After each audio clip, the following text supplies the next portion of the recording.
Oh,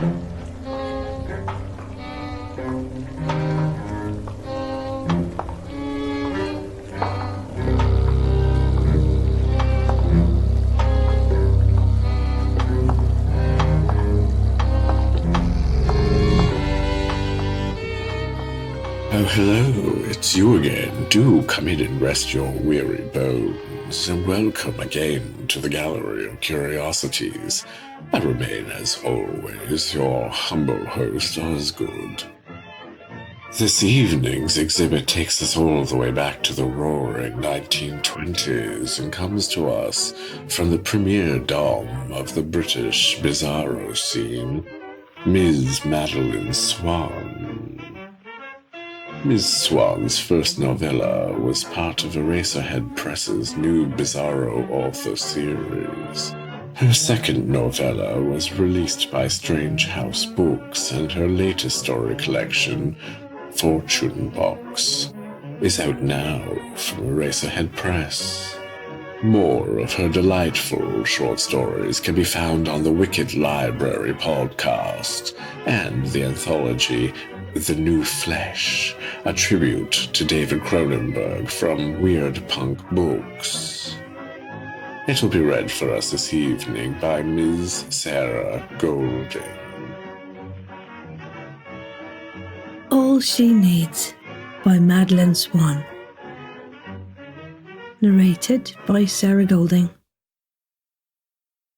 The house might be old and rickety, and I can't clean properly because of my arthritis, but it's better this way.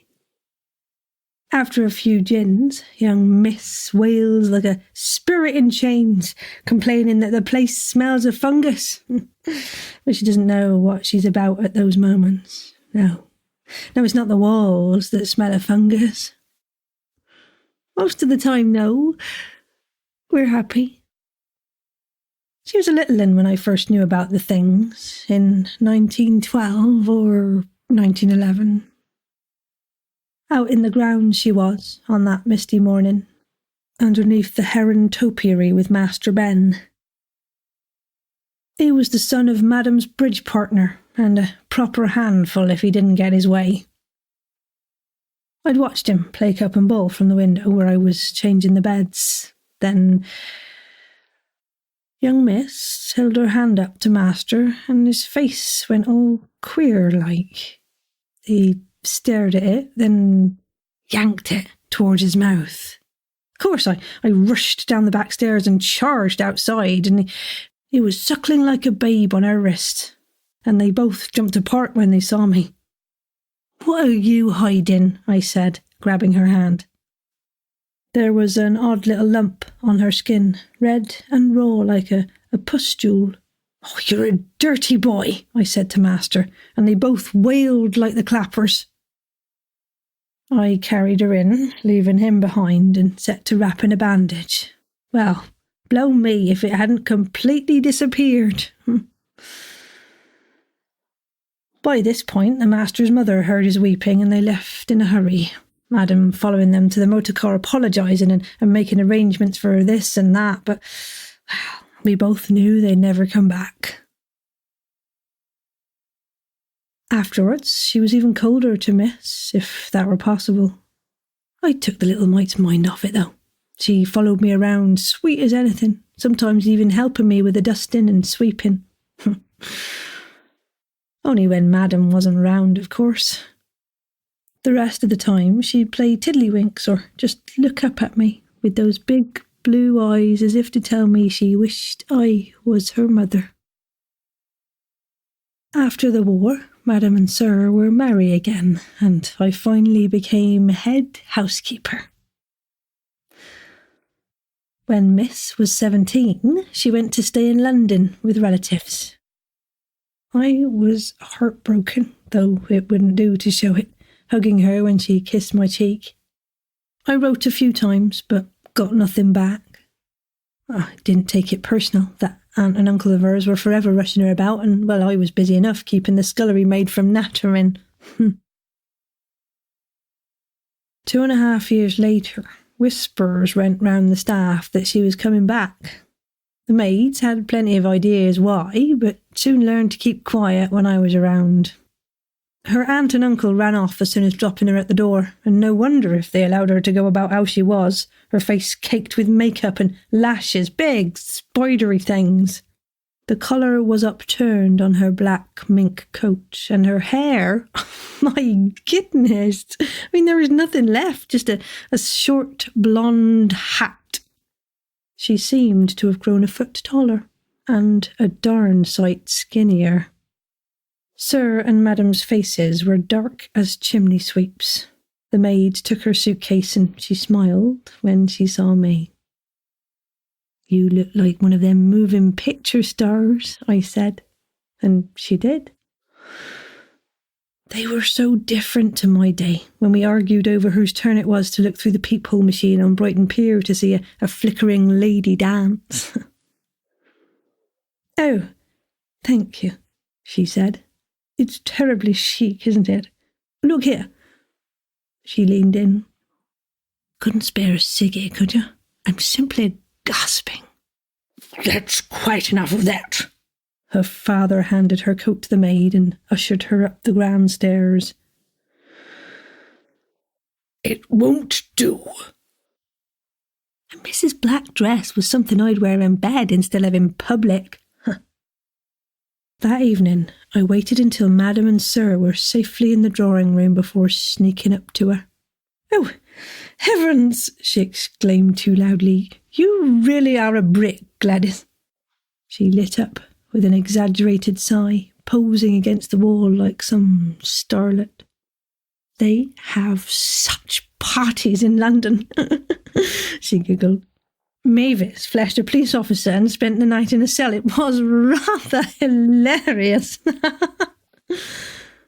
She laughed as if she could convince me it were anything other than scandalous. "Sounds like you had a lovely time." I straightened the straps of her flimsy outfit. "But it's nice to be home, isn't it?" She rolled her eyes. "They don't want me here." She jabbed a finger. I'd never seen her look so ugly. "I'll be damned if I have to listen to Mummy and Daddy tell me I've ruined myself again. I can't wait to get back to London. Harold and the others will be missing me awfully." "Well," I patted her head, "it'll all come out in the wash." When I shut the door behind me, I heard sobbing. She just needs a good night's sleep, I told myself, and went back to my quarters. The next morning, she was sprawled over the landing, that skinny body of hers spilling from her peach dressing gown. Her knuckles were white as she gripped the telephone earpiece, and the wire had upturned the little table. Beside her was a small empty bottle of gin. Little so-and-so must have snuck it in. She was sobbing like she'd vomit her gizzards. "Albert," she said, "I need you. I'm going off my head. I'm so frightfully alone. Oh, where's Harold?" I tidied up best I could, shushing her and carrying her back to her room. "I was talking," she slurred, breathing fumes you could set a match to.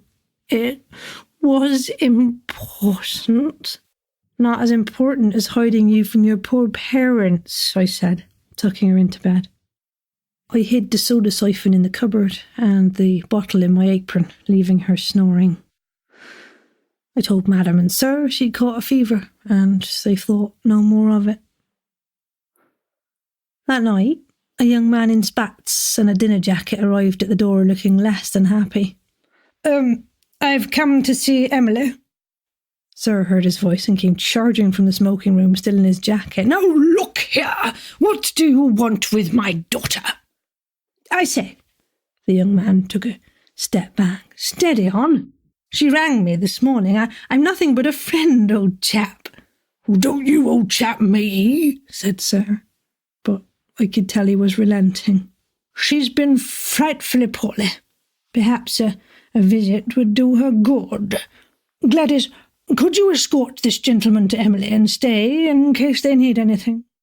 "Very good, sir," I curtsied.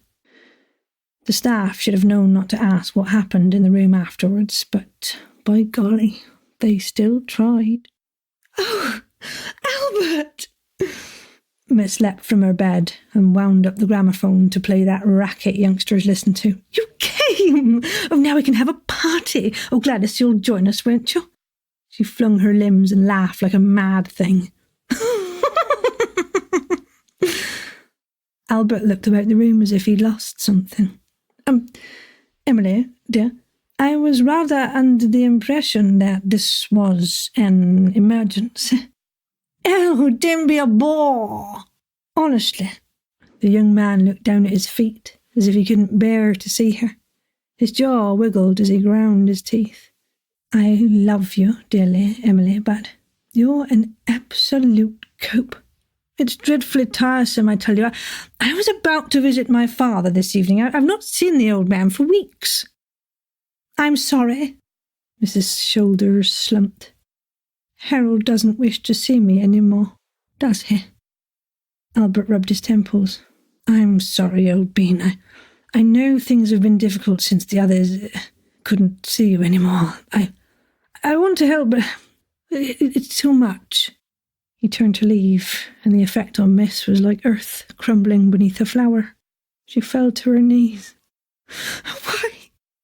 Why don't they like me any more? How can they be so beastly? Albert sighed heavily. Oh, hell, you know why. You frightened them. They've frightened themselves. I only wished for them to like me. This was really sobbing now. It just happens. I wanted Albert to leave so he'd stop hurting her with nasty words. I took the situation into my own hands, hurrying to her side and rubbing her shoulder. There, I said, turning my back against him. She peeked over my shoulder and called his name, but I heard the door shut. She was safe now. So the next few weeks were wonderful.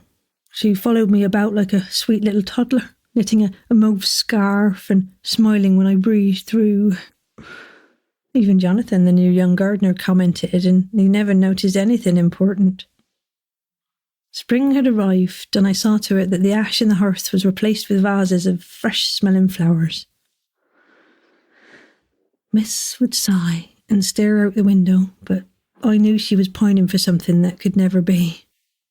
One morning, in mid-May, though, it all changed again. She'd gone to the shops alone, taking only the driver and promising to return before Sir and Madam found out. In she came, full of smiles like the first day back from London, covered once more in her clown's costume. She embraced me, and I caught a whiff of something musty, moulding. I hoped it was just a poor choice of perfume. I've made a wonderful new friend, she said, launching herself into the armchair. We got on so famously. It was as if we met years ago. Is that so? I kept my voice even. How lovely. Oh, yes, she gushed.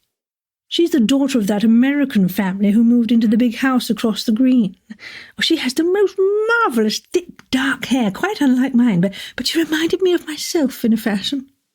See, we both find this place so very tedious. It would be criminal not to invite her for tea, don't you think? Well, I shall mention it to Papa. And she was gone before I could count my thoughts. The next week, there she was on our doorstep, everything I expected her to be. Now, I don't care how much new money her family have, Americans are uncouth and uncivilized. She had on one of those ridiculous flower pot hats that were the fashion and a long fur scarf.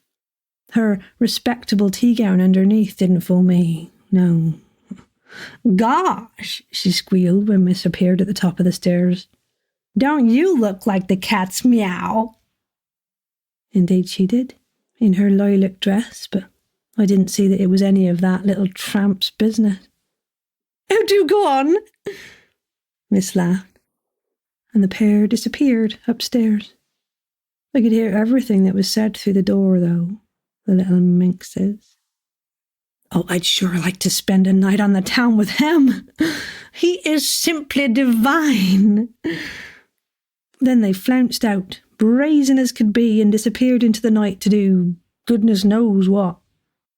I'd hoped it was the last I'd see of the American, that Sir and Madam would disapprove as heartily as I, but they not only put up with this interloper, they actively encouraged it. "Oh, it's nice to see her so jolly," said Sir. Madam did the polite thing and agreed with her husband. Miss herself was acting like a woman smitten. "She's the bee's knees," she gushed. They said they went to the pictures, but I knew they were drinking and meeting undesirables. They were never anything but sweet when they came back, so Sir and Madam never suspected a thing. Oh, how it hurt me to curtsy to this urchin and ask if she needed refreshments. "Golly," she would say in her grating accent, "I'm just fine." Miss would laugh and shut the door against me as if she were ashamed to show how much I meant to her. I told myself it was natural she should show off that she would be back soon. But it all came to a head sooner than expected. Sir and Madam were spending a night at the Purnells out in the fens, leaving Miss at home with her new friend. They should have known better, for no sooner than they were in the motor car than that American was on the telephone to all and sundry. "Miss," I said as sternly as I could, "is this wise?" "I say," she raised an eyebrow, "one ought to know better than to boss the lady of the house, wouldn't you agree?" "You're a card," said that girl. I could have slapped her. But instead I made myself busy in the room, watching them make calls promising a night of music, booze as they called it, and heaven knows what else. "Oh, it'll be darling, you must come," purred Miss. Once all had been summoned, they squealed like a pair of pigs. "Boy, I wish I could be all slinky class like you," pouted the American. "Nonsense, darling." Miss searched her wardrobe and pulled out a black number I would expect her to wear down the docks waiting for sailors. "Why don't you try this?" She turned to me as I pretended to dust the bookcase. "Gladys, I dare say your duties are finished for the evening. One mustn't be a nuisance." I left, clutching my feather duster like a weapon. Oh, they would find out what a nuisance one can be. From my room, I heard footsteps after footsteps, thuds and shrieks of laughter, cheers as each new person entered, and all the while that gramophone cranking away. Every now and then it wound down to shouts of merry disappointment, but always it found its way on again. The maids and manservants muttered savagely from their rooms, but I just smiled. It wouldn't be long now. After a few hours of that interminable racket, something changed. Softer music leaked through the ceiling and the conversation quietened. I snuck out, still in my nightdress. All the lights outside the servants' quarters were on, and I went up the grand stairs, unsure if I wanted to see what was up there. I stood on the landing and listened. Lyrics poured under the door. Birds do it, bees do it, even educated fleas do it. But beneath that were slurps and squishes, mumbles and moans. It couldn't be. "Right, stand aside," boomed the voice of Sir beside me, and Madam was right behind him. Oh, why hadn't they arrived sooner? I didn't even hear him come in. He pushed the door open. Oh, silly lamb hadn't even locked it and charged in. What the devil?" He staggered back. There, on the floor, were 3 strange young men and 2 women in various states of undress. That American floozy was completely stark and all leaned over Mrs. prone, naked body.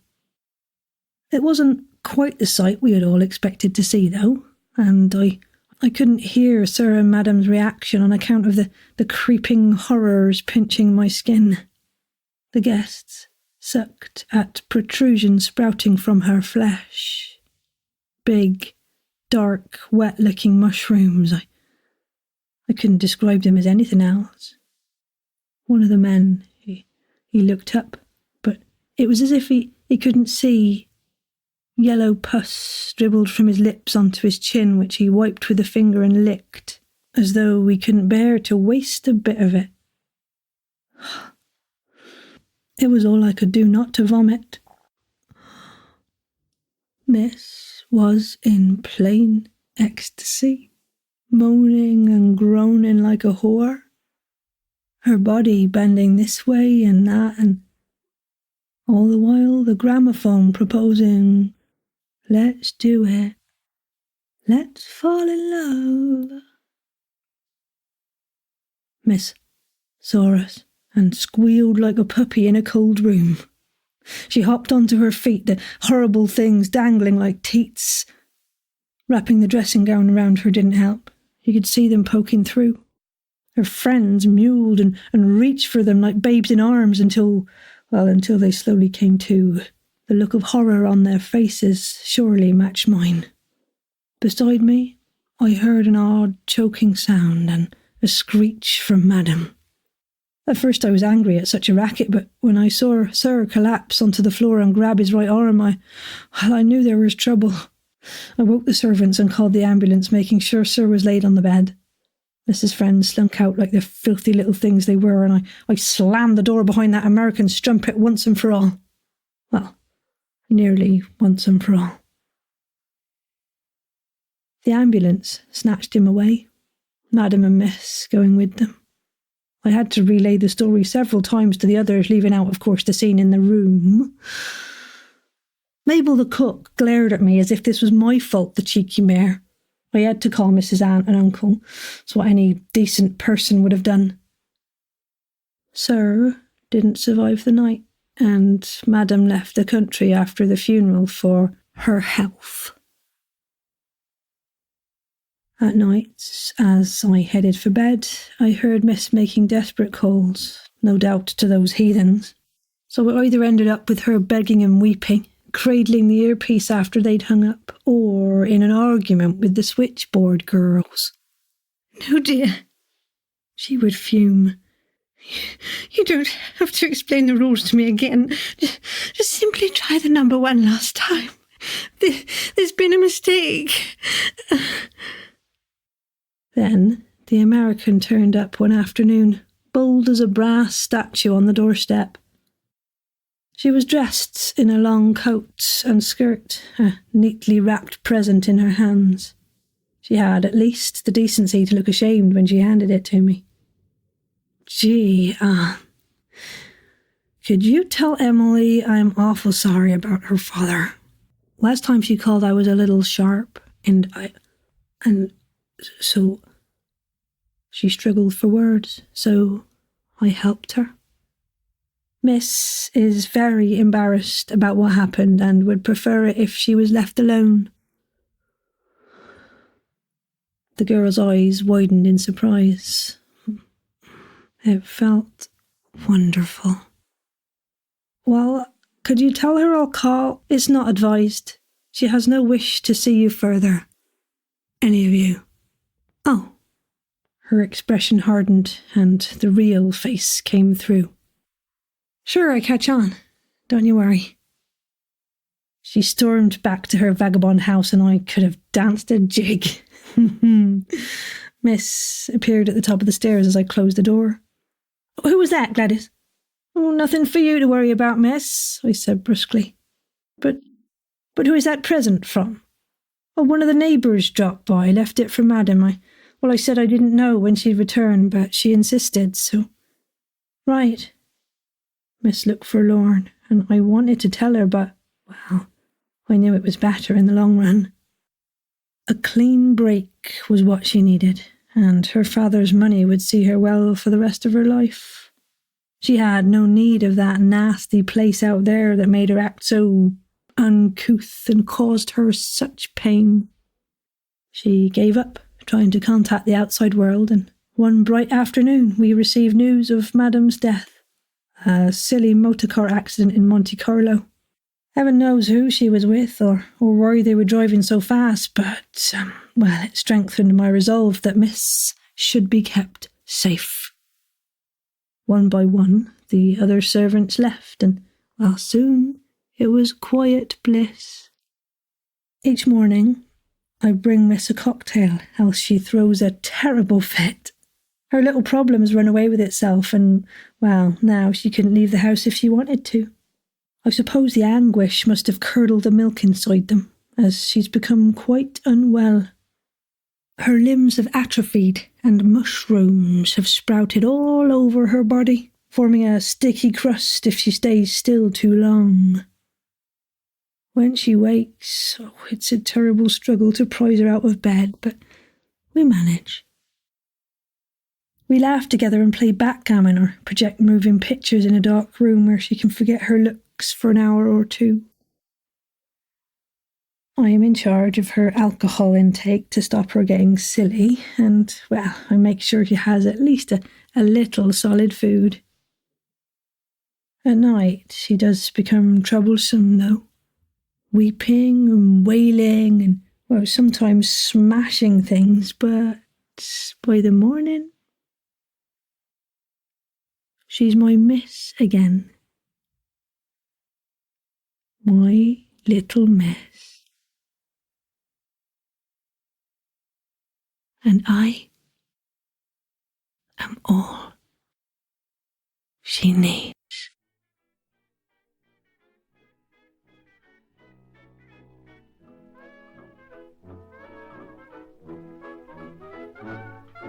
Oh, that was absolutely enchanting.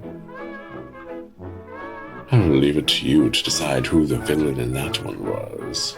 And Miss Swann, if you ever find yourself in the Baltimore area, do stop by the gallery. I would be delighted to have you over for tea, and perhaps we might even go on a vintage wardrobing expedition together. I know where all the best shops are. But for now, the hour is late. It would be best if you were on your way, but do come visit us next time at the Gallery of Curiosities.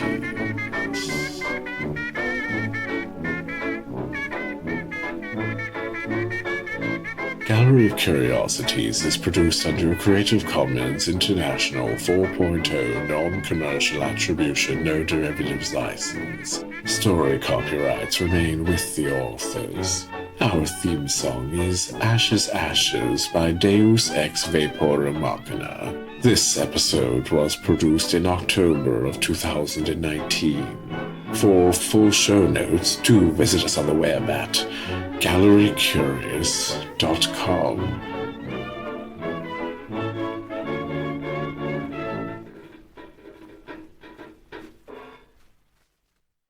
What? Another with no Easter egg? How absolutely scandalous.